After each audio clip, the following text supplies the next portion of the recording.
자, 9장 1절 우리 한 목소리로 읽습니다. 시작. 어찌하면 내 머리는 물이 되고 내 눈은 눈물 근원이 될고 죽임을 당한 딸 내 백성을 위하여 주야로 울리로다. 아멘. 오늘 카카오 스토리에 최현정이 아들 태양이 사진이 올라왔어요. 그리고 밤에 징징대 가지고 잠을 못 잔다는 거죠. 그래서 엄마 아빠 잠 좀 자자 이렇게 써놨더라고요. 여러분 애를 기르려는데도 잠잘 거 못 자고 그리고 아이를 아음여러 양으로 돌봐야 될 일이 굉장히 많죠. 소리 좀 줄여요. 참으로 한 영혼을 양육해 간다는 것이 엄청나게 힘든 과정들이에요. 소리 좀 줄이라고. 그런데 우리가 영적으로 또한 영혼들을 양육하는 길에도 눈물 없이 영혼이 세워지는 법이 없어요. 우리가 그냥 단순하게 교사 정도로서 그냥 지식이나 주고 있다면 신기합니다. 영혼이 변하지를 않아요. 그만큼 눈물 어린 기도가 필요해요. 한 사람 한 사람을 놓고 그래서 우리가 이렇게 자라면서 철 들어가면서 아는 것이 부모의 은공을 그때 알잖아요. 우리는 저절로 큰 줄 알지만 부모가 알게 모르게 이렇게 우리를 돌보신 그런 엄청난 것이 있거든요. 또 부모만 돌본 것이 아니라 우리가 세상을 살아가다 보면은 선생님한테도 목회자한테도 또 주변의 사람들한테도 다 돌봄을 받으면서 우리가 자라잖아요. 이 영적인 것도 똑같은 거예요.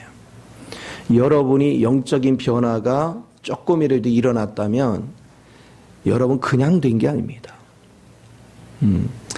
눈물의 기도 없이 영혼이 변하느냐? 절대 그런 일 없어요. 영혼이 새로워지는 것은 기도 외에는 없습니다. 그래서 여러분이 항상 잊지 말아야 될 것은 충분한 기도가 농축이 되지 않으면 영혼이 세워지는 법이 없다. 그래서 오늘 예레미야가 영혼을 향하는 마음이 무엇인가를 우리가 좀 볼 필요가 있어요. 이 예레미야는 눈물의 선지자입니다. 그것은 왜 그러냐면 하나님께서 이스라엘 백성의 죄가 차가지고 바벨론으로 포로 잡혀갈 수밖에 없도록 이미 결정이 났어요. 그래서 예레미야가 전하는 복음은 항복하라는 거예요. 이제 항복하면 하나님께서 때가 되면 다시 회복시킬 것을 선포하는 거예요. 그러니까 항복하라고 하고 포로로 잡혀가는 걸 허락시키니 국민들의 입장에서는 얼마나 항거가 심하겠어요. 아마 우리나라로 왔으면은 이런 매국노 나라 팔아먹을 놈 뭐 별소리가 다 나왔겠죠. 그러나 이미 하나님 앞에 그들이 죄의 양이 꽉 차서 하나님은 바벨론의 포로로 잡혀간 다음에 거기서 정화시켜서 회복시키려고 뜻을 정하셨어요. 그래서 하나님의 마음을 알기 때문에 그는 하나님의 복음을 전할 수밖에 없는 거예요. 그런데 백성들은 그런 처지가 됐음에도 불구하고 자신들이 뭘 잘못한지를 인지하지 못해요. 거기다가 하나님 말씀을 거역도 해요. 그러니까 하나님 앞에 나아가서 엎드리기만 하면 그러면 너무나도 쉽게 하나님에 대해서 알게 되고 그러면 주의 뜻을 따를 수 있는데 내 백성이 불순종하니까 매를 더 맞는 거예요. 더 고통스러운 거예요. 그래서 예레미야는 날마다 백성 때문에 우는 겁니다. 아버지 마음을 가지고 우는 거예요. 여러분 하나님의 일꾼은 사역자는 자기 마음으로 우는 게 아니에요. 내 마음속에 역사하시는 주의 마음을 가지고 영혼을 바라보면서 주님의 눈물을 내가 대신 흘리는 거예요. 그러니까 주님과 심장이 같은 사람은 얼마나 주님이 영혼 때문에 아파하시고 애통해하는지를 알기 시작합니다. 한 영혼이 지각이 열려서 하나님의 빛을 보고 하나님의 말씀의 의미를 깨닫고 그리고 주님의 마음을 알기까지는 정말로 많은 장성한 분량까지 나가야 돼요. 그렇게 되기까지 우리는 알게 모르게 돌봐야 될 일이 얼마나 많은지 몰라요. 그래서 우리가 영적으로 자랐는지 안 자랐는지 뭘 보면 아냐면 여러분들의 기도가 영혼 때문에 눈물의 기도를 하고 있다면 여러분 잘하고 있다는 증거예요. 정말 영혼에 대한 애타는 마음이 있어야 돼요. 정말 영혼을 향하는 그 막 가슴이 찢어지는 그 속에서부터 그 저려오는 그 아픔이 있어요. 하나님이 주시는 그 슬픔, 하나님이 주시는 아픔은 겉으로 오는 게 아니에요. 속에서부터 막 쥐어뜯는 아픔이 있어요. 우리는 그 아픔을 느낄 줄 아는 거. 오늘 예레미야의 기도는 그냥 눈물이 아니에요. 그는 속에서부터 쥐어뜯는 눈물이에요.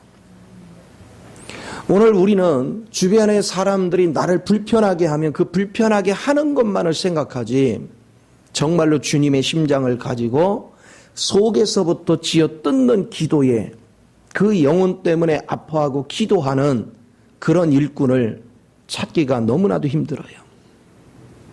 왜 그래요? 장성하지 못해서 그래요. 그래서 우리가 볼 때는 저 사람의 행위를 보고 판단하지만 하나님이 보실 때는 저가 무엇에 포로 잡혀 있는가? 무엇에 잡혀 있는가? 그래서 무엇으로 인하여 소경이 됐으며 무엇 때문에 저가 불의의 길을 걸어가고 있는가? 그런 거에 대해서 주님은 그 내면을 볼 수 있는 눈을 열어주십니다. 그래서 여러분이 주님의 마음을 가지면 그 내면의 색깔을 볼 수 있는 안목을 갖게 돼요. 그래서 우리는 미워하는 마음이 사라집니다. 그리고 긍휼의 마음으로 바뀝니다. 여러분이 미워하는 마음이 있고 분노의 마음이 있다는 것은 아직 그리스도의 마음을 모르는 거예요. 우리는 머리로는 사랑을 얘기하지만 가슴은 아직 사랑이 뭔지를 몰라. 그런데 영혼을 대할 때 영혼의 행위나 영혼의 어떤 모습을 보고서 우리가 판단하는 것이 아니라 그 생명 존재 자체가 무엇에 포로 잡혀 있는가. 그거를 볼 수 있는 눈이 열리면 여러분 마음은 한량없이 긍휼의 영으로 충만할 줄 믿습니다. 그래서 이런 은혜 안에 우리가 세워짐이 너무너무 귀한 거예요. 점차 여러분이 영적으로 이제 자라가면 내가 이만큼 자라기까지 우리가 자녀들이 철 들어간다는 게 뭐예요? 부모가 나를 키우기까지 어떤 고생을 했구나. 근데 총각처녀 시절에는 모르죠. 이제 자식을 낳고 애를 길러가면서 알아지는 거죠. 그래도 아기 시절에는요, 잠 못 자는 것 말고는 속 썩이는 건 없지. 그렇죠? 그러되 조금 좀 커봐. 지 잘났다고 지 혼자 잘한 줄 알고 그저 지 멋대로 하고 싶은 대로 하고 그러는 것을 컨트롤해 나가려면 부모는 날마다 가슴이 찢어지는 거죠. 자식이 잘못된 길로 걸어가고 그 길로 가면 망하는 길인데 고집 부리고 그 길로 갈 때 부모는 잠을 못 자는 거죠. 가슴을 찢는 아픔이 있고 고통이 있죠. 마찬가지로 진짜 하나님의 영적인 부모는 바로 그런 아픔을 가지고 영혼을 돌봅니다. 그래서 진정으로 이런 울음이 없으면, 이런 애통하는 마음이 없으면 그는 선생이 될지는 모르지만 부모가 될 수는 없어요. 바울이 그랬죠. 일만 스승은 있지만 아비로서의 아비로서의 역할을 할 수 있는 그런 지도자는 많지 않다는 걸 얘기하고 있어요. 그러면서 바울은 항상 영혼을 다룰 때 아비의 심정을 가지고 진정으로 영혼을 다룬 것을 우리가 볼 수 있습니다. 그렇습니다. 이런 눈물의 기도가 날마다 쌓여서 한 영혼의 심령 속에 하나님의 사랑이 흘러 들어갑니다. 그리고 그 생명이 깨어납니다. 이런 변화를 주도하면서 한 사람 한 사람이 깨워져 가는 거예요. 세워져 가는 것입니다. 사람 숫자만 모으고 그냥 해놓는 것은요, 그거는 눈물의 기도 없이도 수단과 방법을 동원해서 얼마든지 가능해요. 그러나 영혼을, 부패된 영혼을 생명으로 세워가는 과정은 그냥 되는 것이 아닙니다. 그건 정말로 애타는 눈물의 기도가 쌓이지 않고는 결코 영혼이 세워지지 않습니다. 그런가 하면 오늘 9장 18절을 한번 볼까요? 예레미야가 이렇게 얘기합니다. 그들로 빨리 와서 우리를 위하여 애곡하여 우리의 눈에서 눈물이 떨어지게 하며 우리의 눈꺼풀에서 물이 쏟아지게 하라. 그런 많은 사람들한테도 같이 눈물로 기도하기를 원합니다. 우리는 매사에 눈물의 기도가 쌓인 것만큼 영혼이 세워짐을 볼 줄 알아야 돼요. 그래서 아직도 예를 들어서 목회자가 자기의 물질적인 어려움이나 환경적인 어려움 때문에 기도하고 있다면 그 사람은 아직 영혼을 모르는 사람이에요.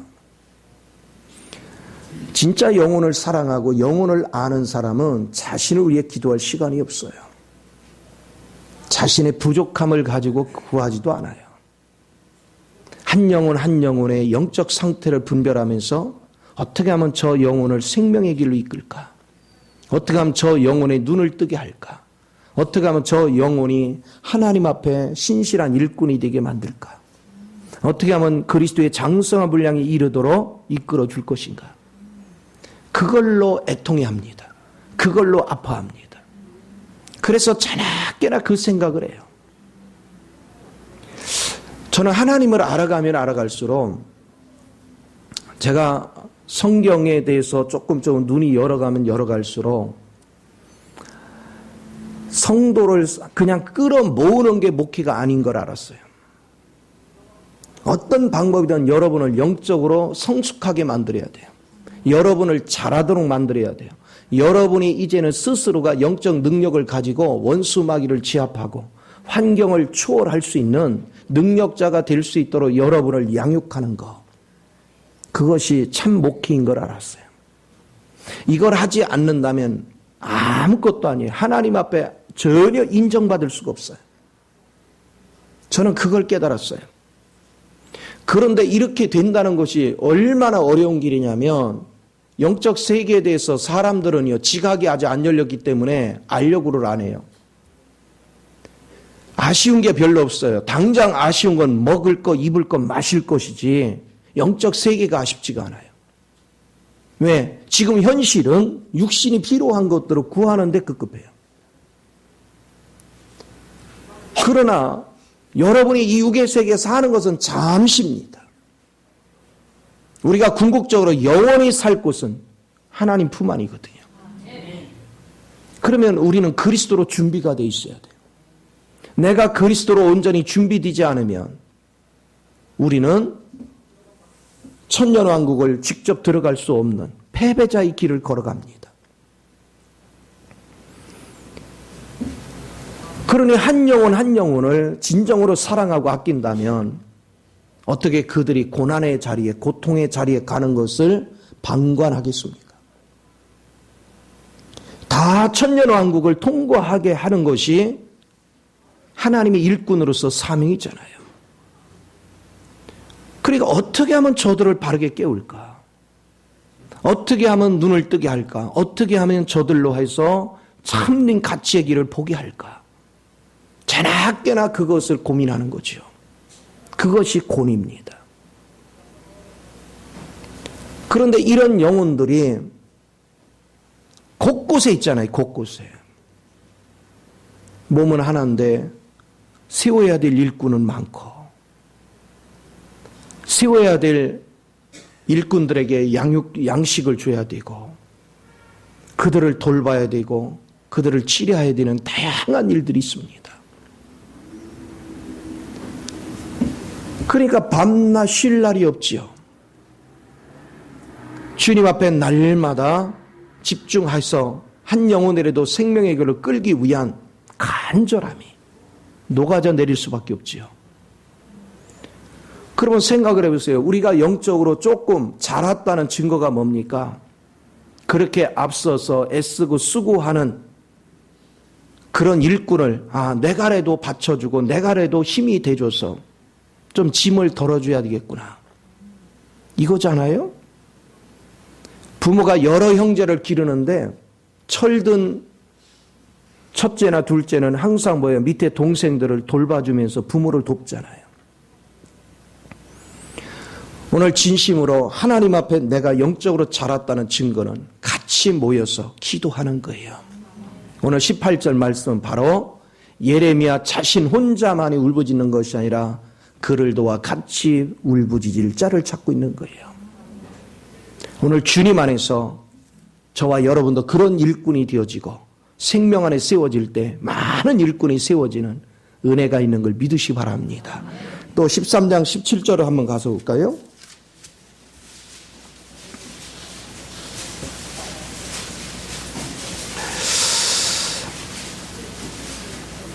예레미야가 불순종했을 때에 다가올 여러 가지 일들에 대해서 경고를 하는데 그 경고를 하고서 17절에 이렇게 합니다. 너희가 이를 듣지 아니하면 나의 심령이 너희 교만으로 말미암아 은밀한 것을 울 것이며 여호와의 양떼가 사로잡힘으로 말미암아 눈물을 흘려 통곡하리로다.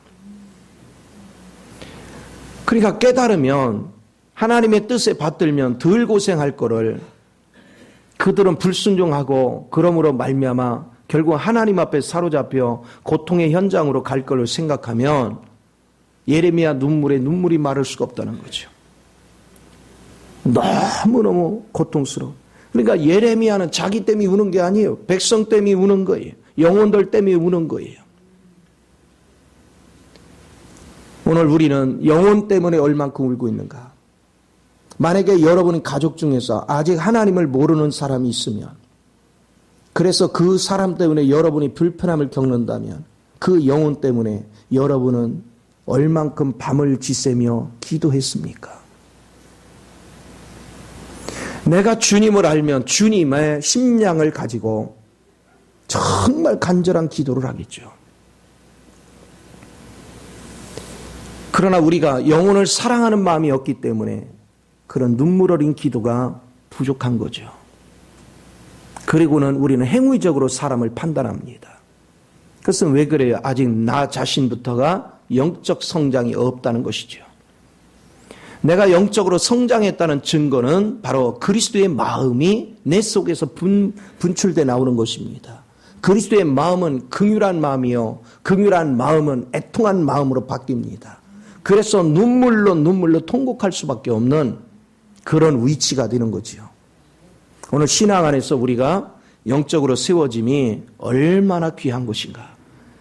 그래서 어떤 마음을 가지고 내가 신앙생활을 하고 있는가에 대해서 여러분이 좀 깊이 성찰할 수 있는 우리 모두가 되어야 될 줄 믿습니다. 그런가 하면 14장 17절도 한번 가서 봅시다.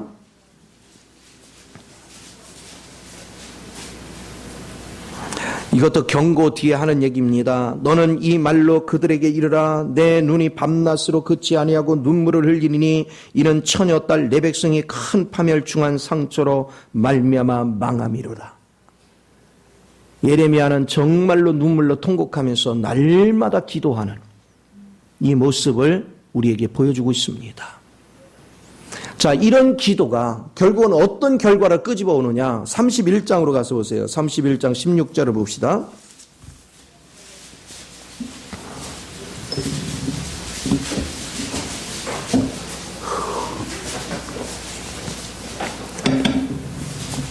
여호와께서 이와 같이 말씀하시니라. 내 울음소리와 내 눈물을 멈추어라. 내 일에 싹쓸 받을 것인즉 그들이 그의 대적의 땅에서 돌아오리라. 여호와의 말씀이라. 아멘. 예레미야의 눈물의 기도가 하나님의 응답이 있어요. 이제 그 백성을 포로 가운데서 나중에 건져 주실 것에 대한 약속을 하십니다. 오늘 기도 외에는 아버지의 마음을 움직일 수가 없어요. 그런데 그 기도도 눈물의 기도가 필요해요. 그래서 오늘 제가 지금 다루는 것은 하나님의 사역을 하는 가운데는 반드시 눈물이 필요하다는 것입니다. 그리고 그 눈물의 기도 다음에는 하나님의 반드시 보상이 있다는 것입니다. 이 눈물의 기도를 가질 줄 알아야 돼요. 그렇다면 여러분의 입장에서 한번 생각해 보세요. 나 때문에 누군가가 눈물로 기도하고 있다. 나는 편히 잠자는 시간에 그 사람은 잠을 못 잔다. 나는 내 멋대로 살아가는 그 시간에 그는 나로 인해서 목 놓아 눈물을 짓는다. 자식이요, 하나님이 원하는 길을 걸어가지 않은 부모는 잠을 설치죠. 그리고 그 자식을 생각하며 날마다 눈물로 지새며 기도합니다. 그런데 철없는 자식은요, 부모가 나한테 해준 게 뭐 있느냐고 따집니다. 그러나 나중에 인생을 쭉 살아가다가 보면 참 신기해요. 내가 부모를 아프게 하면 꼭 그 자식도 꼭 아프게 하더라고. 꼭 뭐 한 대로 거둬? 꼭 심은 대로 거둬.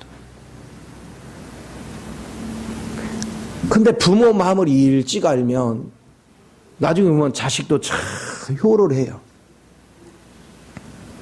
이와 똑같아요. 하나님의 사역도 똑같습니다.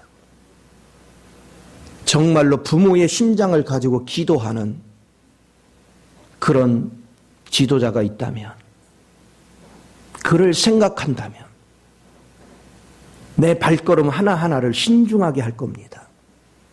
내 말하는 거 하나하나를 신중하게 할 겁니다. 나의 하나님을 향하는 자세 하나하나가 신중할 것입니다. 세상을 살아가면서요, 승리와 패배자의 간격은 무엇인지 아세요? 승리자는 누군가로 나로 인해서 애통해하며 밤을 지새며 눈물 빼며 기도하도록 역사하지 않아요. 오히려 기쁨이 되게 역사해요. 그러나 패배자 인생은 누군가로 나로 인해서 밤을 지새며 눈물 뿌려 기도하게 만들어요. 여러분은 지금 어떤 인생을 산다고 생각해요? 나로 인해서 부모나 목회자나 나를 위해 기도해주는 많은 사람의 눈물을 흘리게 만들고 있습니까? 아니면 그들의 기쁨이 돼주고 있습니까? 여러분이 하나님 앞에 바로 서고 하나님 앞에 바로 세워져서 참된 길을 걸어가고 있다면 참 기쁨이 되겠죠. 이것을 우리는 깊이 성찰할 수 있는 은혜가 대단히 중요합니다. 또 신약시대에 와서도 우리는 바울을 통해서도 이 모습을 봅니다. 자, 사도행전 19장 20절을 가서 보겠습니다.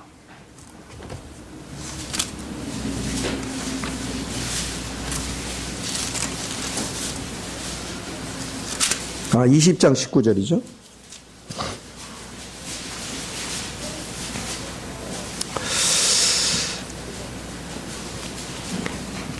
제가 읽습니다. 곧 모든 겸손과 눈물이며 유대인의 관계로 말미암아 당한 시험을 참고 주를 섬긴 것과 날마다 영혼을 지키기 위해서 눈물로 간구했어요. 그리고 유대인들이 복음을 못 전하도록 간계를 부리는 모든 과정을 분별하면서 영혼들을 지켜내기 위해서 밤낮 부르짖고 그들을 섬기고 그들을 살폈어요. 오늘날도 마찬가지잖아요. 오늘날도 곳곳에 이단이라는 지레밭이 얼마나 많아요. 그 가운데서 영혼을 지켜야 돼요. 그 영혼을 어떻게 지켜나겠어요? 제가 여러분 일일이 다 쫓아다닐 수도 없고 쫓아다닌다 해도 막을 재간도 없어요. 그런데 지켜내야 돼요. 영혼들을 지켜내야 됩니다. 그러면 그 영혼을 지키기 위해서 우리가 할 수 있는 것은 하나님의 은혜 안에 머무를 수밖에 없죠. 그래서 주님 앞에 나아가서 날마다 이 혼탁한 세상 가운데서, 이 오염된 세상 가운데서 우리 영혼들을 지켜달라고, 우리 사랑하는 성도들을 지켜달라고 간구할 수밖에 없잖아요. 우리 주변에는 악으로 가득 차 있습니다. 죄악으로 가득 차 있고 사단의 괴계로 가득 차서 이단들이 얼마나 속출한지 몰라요. 그런데 이것이 가면 갈수록 훨씬 강도가 세집니다. 그 죄악의 쓰나미가, 이단의 쓰나미가 계속 여러분을 삼키려고 덤벼듭니다. 그러니까 여러분을 그들 가운데서 지켜내야 돼요. 한 사람 한 사람을 어떻게 지켜낼 것인가? 여러분의 일터에 가도, 여러분이 즐기는 쾌락의 장소에 가도, 여러분의 친구를 만나도, 여러분의 이웃을 만나도 여러분을 오염시킬 수 있는 요소는 너무너무 많아요. 그런데 그 가운데서 여러분을 지켜내야 돼요. 그냥 대충대충 해가지고 영혼들이 세워질까요? 영혼들이 지켜질까요? 천만에요. 목회를 해본 사람은 알아요. 영혼을 참되게 지켜내기가 얼마나 힘이 드는 건지. 사람들은 다 통제받기를 싫어합니다. 사람들은 내 멋대로 살기를 좋아합니다. 하나님의 통제를 받도록 자극을 주지 않으면서도 스스로 따라오도록 만드는 길, 그거는 정말 눈물의 기도밖에 없어요. 하나님 앞에 애통한 기도 외에는 답이 없어요. 모든 과정 속에서 그것을 생각하는 겁니다. 우리가 영적인 자극을 받을 수 있는 것.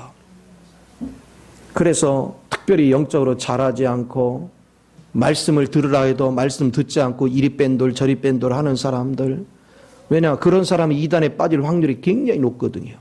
미혹의 영에 빠질 확률이 높거든요. 그럼 어떻게 해야 돼요? 더 애잔한 마음 가지고 기도할 수밖에 없죠. 더 애타는 마음 가지고 기도할 수밖에 없죠. 그럼에도 불구하고 하나님이 기뻐하지 않는 행위를 하는 사람이, 숨어서 하는 사람이 곳곳에 있잖아요. 오늘 여러분은 진리 안에서 자신을 지킬 줄 아는 은혜가 있기를 바랍니다. 너무 귀한 거예요. 그래서 여러분이요, 여러분의 신앙이 요만큼 된 것이 여러분 스스로 됐다고 착각하지 마요.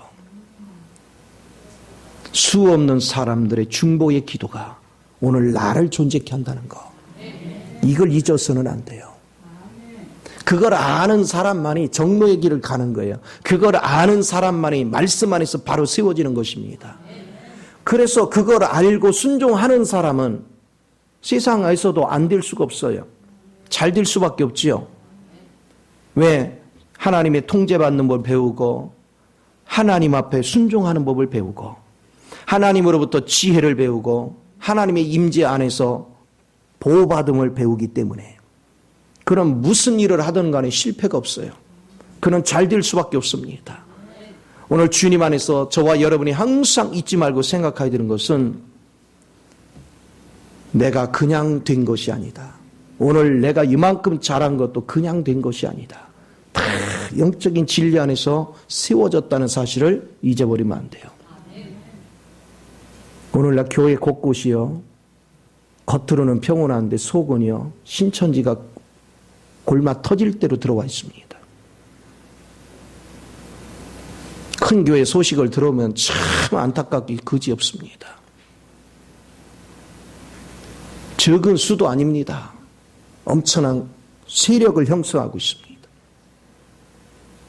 겉은 평온해 보이는데 속은 야금야금 썩어 들어가는 그런 위치들을 많이 듣고 있습니다.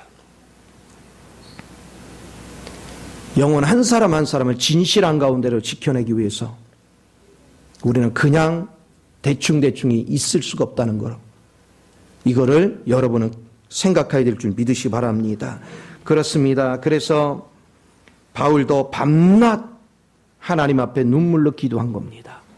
쉬지 않고 기도했어요. 또 고린도 교인들을 향한 바울의 자세를 한번 봅시다. 고린도 후서 2장 4절을 가서 볼까요?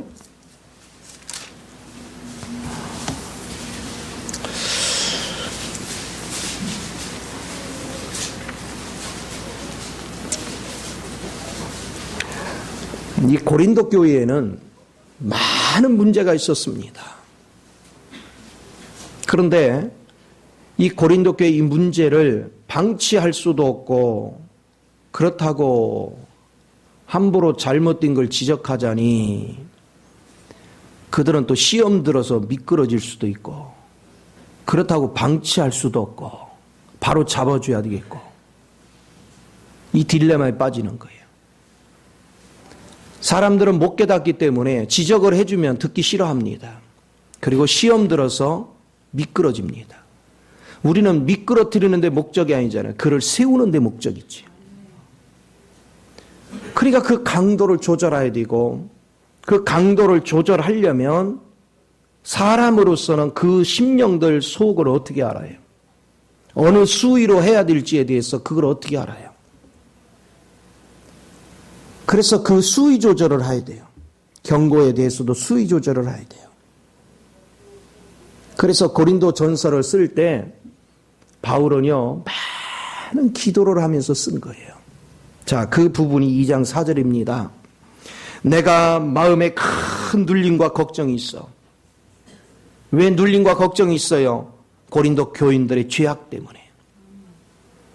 눈물로 너희에게 썼노니 이는 너희로 근심하게 하려 한 것이 아니요 오직 내가 너희를 향하여 넘치는 사랑이 있음을 너희로 알게 하려 함이라. 아멘. 그런데 이 글을 썼을 때요, 그 사랑 안에서 쓴 거를 알아주면 얼마나 좋겠어요. 그걸 알고 돌이키고 회개의 역사가 일어나 얼마나 좋겠어요. 근데 그러지 않을 수도 있단 말이에요.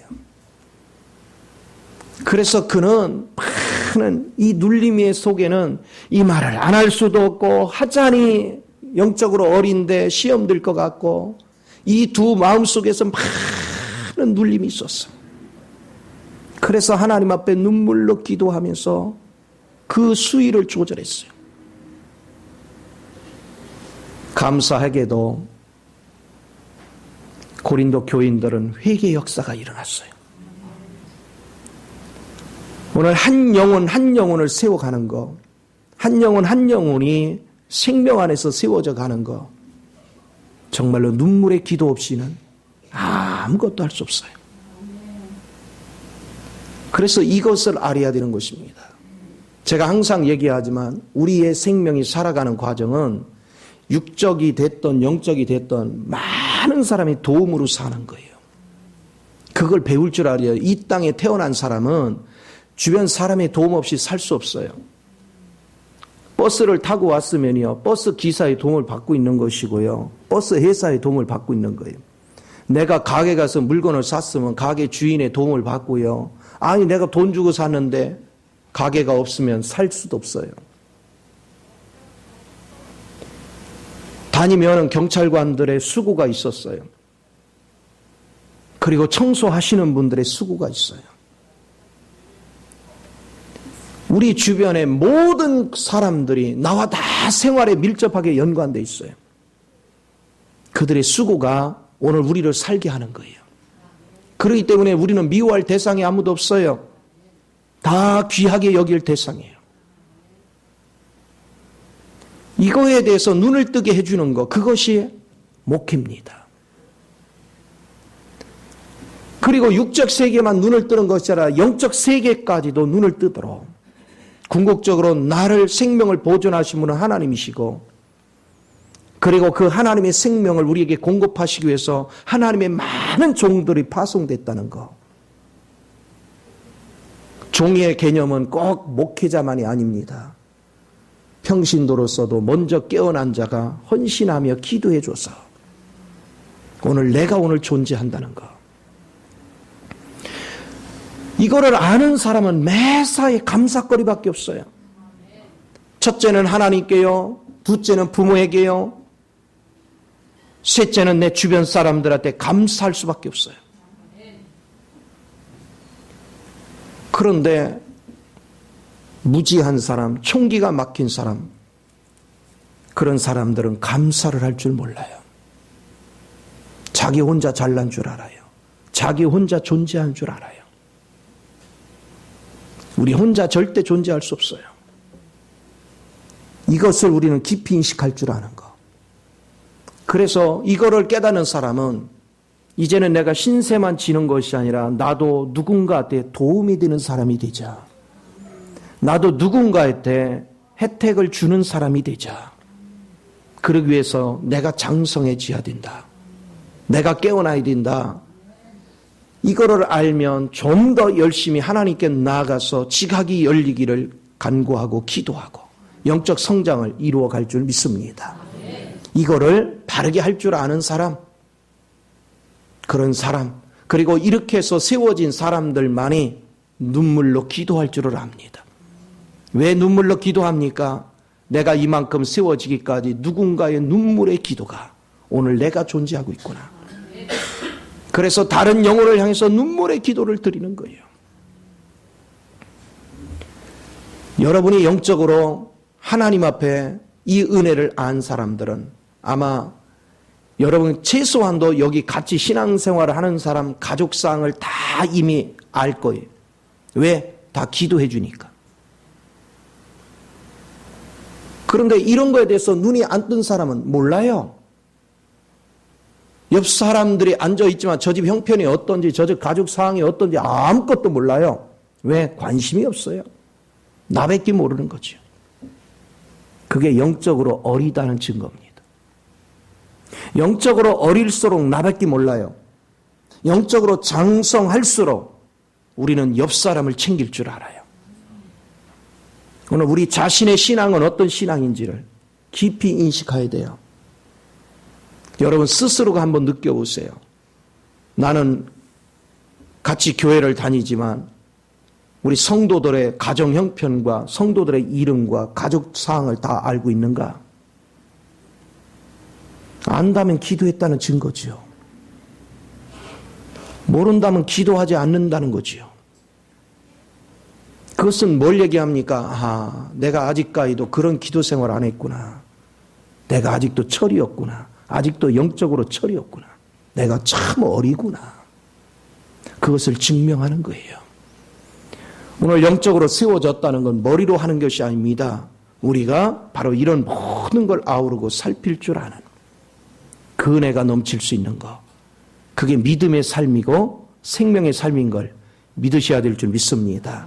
우리 시편 126편을 한번 보세요.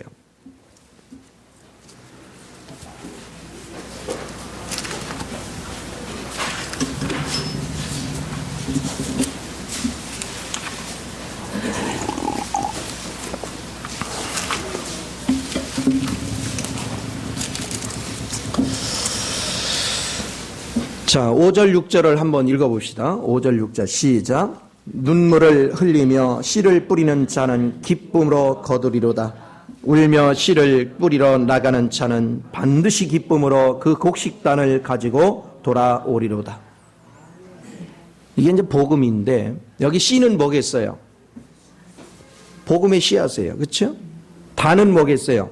기쁨의 단은 그것은 영혼을 구원하는 거죠. 구원의 열매를 맺은 거죠. 그래서 여러분이 영혼을 얻으려면 눈물의 씨앗이 필요해요. 자, 씨앗을 뿌리고 나서는 물을 줘야 돼요. 그 물이 우리의 눈물이에요. 그럴 때 싹을 틔워서 많은 열매를 얻어요. 그래서 그 단을 묶을 수 있어요. 그게 구원의 열매입니다. 그래서 영혼을 건지는 길에는 눈물이 없는 기도는 영혼을 세울 수 없습니다. 영혼을 깨우는 기도는 눈물의 기도에 비례합니다. 그래서 그 영혼을 향하는 애타는 마음 가지고 정말 절규하고 통곡하면서 기도할 때 반드시 열리는 거예요. 하루 이틀 하고서 아이고 안 열리네. 저 사람 구원 안 받았나 봐. 하나님 택한 백성이 아닌가 봐. 자기가 스스로 판단하고 이런 거 하지 마시고. 택하고 안 택한 건 주님 소관이고 우리는 그를 판단하고 정죄할 시간이 있걸랑 긍휼히 여기고 기도하잔 말이에요. 그가 몰라서 그러니까, 사단의 올무에 갇혀 있어서 그러니까, 그를 그로부터 건져내기 위해서 간절한 눈물의 기도가 삶을 새롭게 합니다. 누군가를 위해서 우리가 기도를 해주면 여러분의 눈물을 흘리잖아요. 그러면 하나님께서, 우리가 어저께 배웠죠? 시편 56편 8절에 유리병에 하나님 받는다고.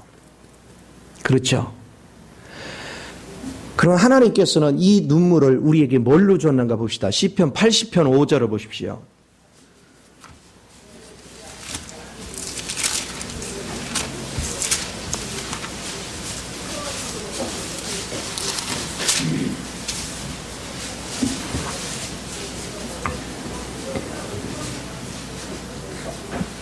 자, 한번 읽어봅시다. 시작. 주께서 그들에게 눈물의 양식을 먹이시며 많은 눈물을 마시게 하셨나이다. 아멘. 우리의 양식은 눈물이에요. 하나님께서 눈물을 먹고 마시게 했어요. 여러분이 눈물을 먹지 않고는 결코 싹이 솟아나지 않아요. 생명이 싹 틔워지지 않아요. 환경이 바뀌지 않아요. 성경에 갖가지 교리가 있습니다. 그러나 이 교리가 살아 움직이는 건 눈물로 시작하는 겁니다. 눈물이 없이 싹 틔워지지 않습니다. 눈물이 있어야 이 모든 것이 이루어져요. 정말로 자식을 사랑하는 부모는 어떻게 하든 새 밥을 만들어 주려고 그래요. 반찬도 좀 맛있게 해서 주려고 그래요. 그러나 사랑이 부족하면 그냥 대충 먹게 해요. 그러니까 사랑의 마음이 있는 사람은 대충 먹게 안 해요. 찬밥이 있으면 데펴서라도 주려고 그래요. 그와 마찬가지로 영혼한테도 마찬가지예요. 영혼한테 양식을 바르게 먹여야 영적으로 건강해져요. 종이 하나님의 말씀을 증거할 때 식은 밥을 주면 안 돼요. 밥을 새로 해서 줘야 돼요. 그래서 말씀을 줄 때 그냥 주는 것이 아닙니다. 기도 안에 기도의 군부를 떼서 새 밥을 만들어 주는 거예요. 그 감정이 솟아나야 그 뜨거운 생명의 아픔을 느껴보기도 하고 그 생명들의 방황하는 것 때문에 애타하는 그 마음, 그 심정을 가지고 영적 양식을 요리해서 먹일 때 영혼들이 살찌워져요. 그런데 여러분 보세요. 가정에서도 부모가 자식 걱정을 해서 건강 걱정을 해가지고 쉽게 말하면 웰빙 식단을 탁 준비해 주는데 이 자식은요 먹기 싫어요, 안 먹어요. 그러고서 가서 꼭 몸에 안 좋은 거 치킨, 피자, 햄버거 이런 것만 먹어. 집에서는 안 먹는데 입맛 없대. 맨 그런 군것질을 하고 있으니 입맛이 있을 리가 있어요. 그러니까 몸을 해쳐. 아까 오늘 암의 날이라고 해가지고 방송에 통계한 거 보니까 3사람의 1명꼴은 평생 동안에 암에 걸릴 확률이 있다는 거예요. 우리나라가 지금. 3사람의 1명꼴은. 왜 그래요? 밤 늦게까지 설치고 돌아다니지. 밤 늦게 기름진 거 먹지. 몸 관리 제대로 안 하지요. 몸이 망할 것만 먹어, 망할 것만. 근데 마찬가지예요, 말씀도. 부모의 심정을 가지고 요리를 잘 해와서 먹이려고 하는데 안 와. 그리고 다니면서 세상 쓰레기 같은 음식만 먹고 다녀요. 쓰레기 같은 지식, 쓰레기 같은 음식만 누리고 다녀요. 그러니까 영적으로 고갈되지요. 영적으로 메마르지요. 하나도 하나님 앞에 가치가 있게 영적 성장을 이루지 못해요. 그것을 바라볼 때 그 애타는 마음이라는 건 말로 표현할 수가 없지요. 오늘 우리가 진실되게 사는 것이 뭔가, 참된 길에 서는 것이 뭔가에 대해서 여러분이 좀 더 깊이 성찰할 줄 아는 은혜가 있어야 될 줄 믿습니다. 이렇게 우리는 간절함이 있어야 돼요. 그래서 눈물의 양식을 먹어가면서 구원의 긍휼의 마음을 가지고 기도를 하면 하나님이 어떤 보답을 줍니까? 시편 116편 8절을 봅시다.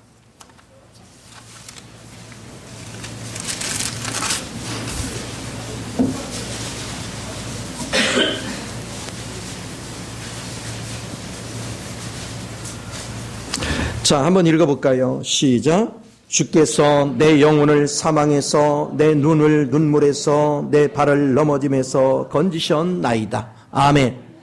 여러분이 눈물을 양식으로 삼고 눈물의 기도를 하면 반드시 하나님께서 우리의 영혼을 구원하실 겁니다. 그리고 우리의 눈에서 눈물을 씻어 주실 거예요. 그리고 우리가 넘어질 수밖에 없는 그런 환경에서 우리를 건져 주실 줄 믿습니다. 그래서 기도가 중요한 거예요. 그래서 사역에는 반드시 눈물이 필요하다. 그래서 눈물의 사역과 하나님의 보상, 이 말씀은 여러분이 눈물의 기도가 없이는 하나님의 보상이 없어요. 반드시 우리가 하나님의 보상을 받으려면 여러분은 눈물의 기도가 반드시 있어야 됩니다. 그리고 또한 우리 자신들 한 사람 한 사람이 내가 오늘 요만큼 되기까지는 누군가가 엄청난 눈물의 기도 덕이다. 그거를 잊어버리지 마요. 사마리아 지역을 지나갈 때 문둥병 걸린 10명의 환자를 주님이 뭐 했어요? 치료해 줬어요. 이 문둥병자가 누굽니까? 사마리아 지나갈 때 문둥병자예요. 사마리아는 이방인이지요. 문둥병자 뭐예요? 하나님 앞에 거역적인 걸 대표한다고 그랬죠. 바로 하나님을 모르는 백성들이었죠. 근데 그들이 하나님이 치료했어요. 문둥병을 치료해서 그들이 감사를 알고 돌아온 자는 몇 명? 한 명밖에 없었어요. 그는 영혼까지 치료됐어요. 오늘 저와 여러분이 하나님의 백성 되어졌고 그리고 하나님 나라에 측량할 수 없는 그리스도의 풍성을 누릴 수 있는 자격을 얻었는데 그것으로 이끈 게 누구냐 이거죠. 첫째는 우리 하나님 앞에, 둘째는 여러분을 전도하신 분들, 여러분을 말씀으로 양육한 사람들, 여러분을 위해서 중보해 준 사람들, 그들을 향해서 여러분은 얼만큼 감사를 하고 삽니까? 감사를 하면 환경에 하나님 임재가 일어납니다. 그래서 우리는 영적으로만 구원이 아니라 여러분 환경도 변화가 일어납니다. 환경도 누릴 수 있어요. 그런데 우리는 감사를 모르는 거예요. 무엇이 감사거리인지조차를 몰라요. 감사의 의미를 깨닫지 못해요. 그러니까 하나님 임재가 없어. 하나님의 임재를 끌어내는 것은 감사를 발견하는 거예요. 이것이 얼마나 귀한가. 오늘 이것을 여러분이 깊이 성찰할 줄 안다면 참으로 하나님이 여러분 위에 날마다 임하실 줄을 믿습니다. 말씀의 귀함을 알아야 돼요. 생명 양식의 귀함을 알아야 돼요. 오늘날 홍수와 같은 말씀이 쏟아지지만 사람들이 뭐라고 하고 있습니까? 먹을 양식이 없다. 아모스가 뭐라고 합니까? 말세에 배가 고파 배고픔이 아니라 말씀의 기갈이 더 심각한 배고픔이라는 거예요. 오늘 방송만 틀면요 곳곳에서 말씀이 쏟아지는데 왜 방황하는 영혼은 훨씬 많습니까? 예전보다 훨씬 많잖아요. 그리고 왜 그 큰 교회들이 다 허물어져 갑니까? 교회 안에서까지도 교회가 썩어서 이 소리가 왜 나옵니까? 엄청난 설교가 쏟아져 나오는데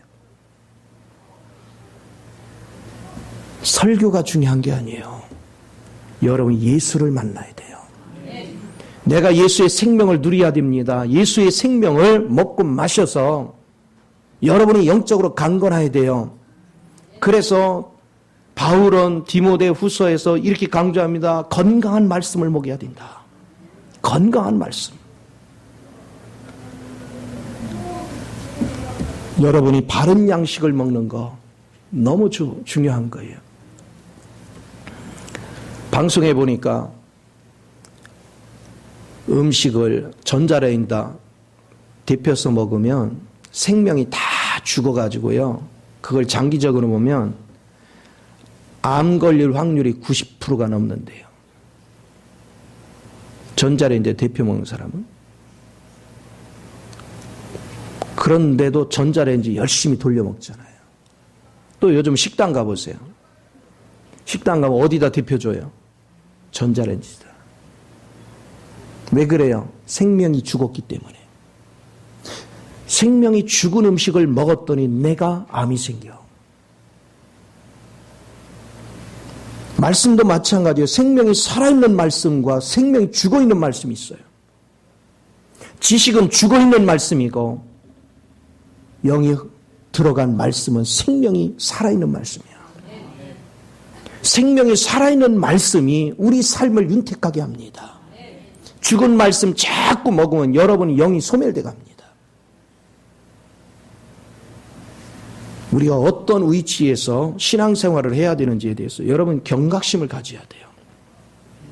이제 내가 주님 안에서 눈물을 양식 삼아 먹고 그리고 하나님의 경건한 말씀을 바르게 먹을 때 하나님은 우리에게 어떤 위로를 줄까요?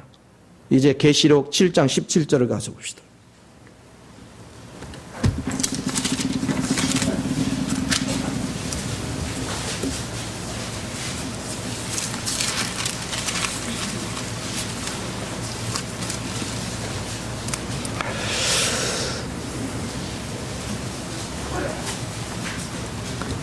자, 한번 또 읽어봅시다. 시작. 이는 보좌 가운데 계신 어린 양이 그들의 목자가 되사 생명수 샘으로 인도하시고 하나님께서 그들의 눈에서 모든 눈물을 씻어 주실 것임이라. 아멘. 이제 여러분이 이 땅에서 눈물을 먹고 제약된 환경을 극복하고 주님 품에 안기면 주님이 생명수를 주시고 그리고 우리 눈에서 눈물을 사라지게 합니다. 이 땅에서는 눈물을 많이 먹여야 돼요. 그래야 여러분이 주님 앞에 서는 날 여러분은 눈물이 없습니다. 이것이 너무 귀한 거예요. 이 땅에서 여러분이 눈물을 먹는 것을 좋아하지 않으면 제가 그랬죠. 이 눈물도 육적인 썩어질 것 때문에 서글퍼서 우는 눈물은 눈물이 아니에요. 내가 주님 앞에 바로 서기 위해서 내가 하나님 앞에 경건한 백성이 되기 위해서 그리스도의 신부로서 바로 서려고 내가 거룩하고 순결함을 지키려고 그래서 하나님 앞에 애통하며 기도하고 내가 아닌 다른 영혼도 바른 길로 세우기 위해서 애통하고 눈물을 흘리며 기도한 사람 그런 사람만이 아버지 품에서 안식을 얻습니다. 하나님이 그때 눈물을 씻어 주십니다. 왜 그럴까요? 아버지 품에는 그때는 아버지 품에 사단이 불못에 들어가 있고 사망도 불못에 들어가고 어둠이 불못에 들어가 있어. 그러니까 이제는 우리를 괴롭힐 것이 아무것도 없어요. 우리가 주님 앞에 서는 날까지 주님 안에 거할 때까지 우리는 쉬지 말고 세상에 휩쓸려 가지 않기 위해서 눈물을 흘려가면서 주님을 향하여 걸어가야 됩니다. 그리고 주의 양식을 바르게 먹여야 돼요. 살 양식을 먹여야 됩니다. 죽은 양식 먹으면 안 돼요. 살아있는 양식을 먹여야 돼요. 이 생명의 길을 걸어갈 줄 아는 사람. 그것이 복된 것이죠. 또 주님은 21장, 계시록 21장 4절에서 말씀하십니다.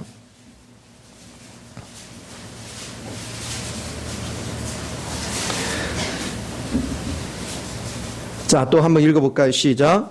모든 눈물을 그 눈에서 닦아주시니 다시는 사망이 없고 애통하는 것이나 곡하는 것이나 아픈 것이 다시 있지 아니하리니 처음 것들이 다 지나갔습니다. 아멘. 이제 여러분이 주님 품에 딱 이제 새하늘과 새 땅에 가면요, 거기는 사단도 없지, 아픈 것도 없지, 거기는 남녀도 없지, 다 하나님의 아들이야. 그리고 거기는 죽음도 없어요. 그런데 이곳에 이르려면 반드시 여러분은 여러분의 옛 것들은 다 처리해야 가. 이 육신에서 처리를 하면 여러분은 천년왕국 가서 즐기면서 갈 것이고, 여기서 처리 못하면 성 밖에서 처리를 받고 가야 될 것이고, 오늘 여러분이 어느 코스를 걸어갈 것인지를 결정해야 돼요. 여러분이 이 짧은 기간 동안, 100년도 안 되는 기간 동안, 저는 120년에, 그 기간 동안 처리하는 게 나은지 아니면 1000년 동안 처리하는 게 나은지를 선택을 해야 돼요. 우리는 성경을 믿는다고 말만 하고 정작 믿지를 않습니다. 믿는다면 성경을 읽겠죠. 믿는다면 성경의 말씀을 지키려고 하겠죠. 그런데 말씀을 내가 지킬 능력이 없잖아요. 그러니까 이걸 지키기 위해서 하나님께 가서 엎드려서 눈물로 통곡하겠죠. 하나님의 은혜가 아니면 지킬 재간이 없으니까. 또 모든 원수 마귀로부터 나를 보호하기 위해서 눈물로 통곡하겠죠. 그리고 내 사랑하는 가족, 내 사랑하는 이웃들을 구원시키기 위해서 눈물로 통곡하지 않겠어요? 그게 살아있는 신앙입니다. 우리가 신앙생활을 바르게 하고 있는지, 잘못된 신앙생활을 하고 있는지, 그것은 여러분 자신들이 나는 기도가 무엇을 놓고 기도하는가? 나는 아직 구원받지 못한 내 가족으로 인해서 얼만큼 눈물을 흘려가면서 애통해하며 밤을 지새며 울부짖고 있는가?